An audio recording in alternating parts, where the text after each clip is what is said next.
Hey guys, welcome back. In this video, I'll show you how to fix DHgate payment verification issues. Let's get started. First, log into your DHgate account.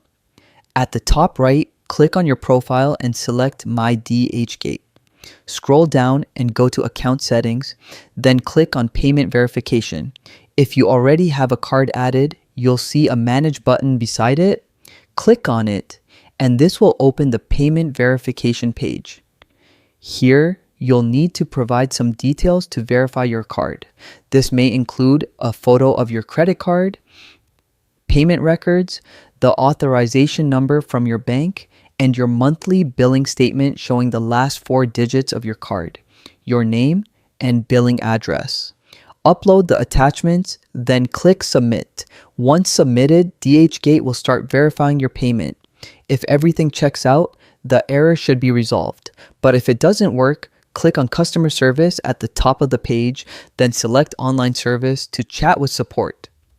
Explain your issue and they'll guide you with additional steps. And that's it. By updating your payment verification details or contacting support, you should be able to fix most DHgate payment verification problems. If this video helped you out, don't forget to like, subscribe, and check out my other quick tutorials.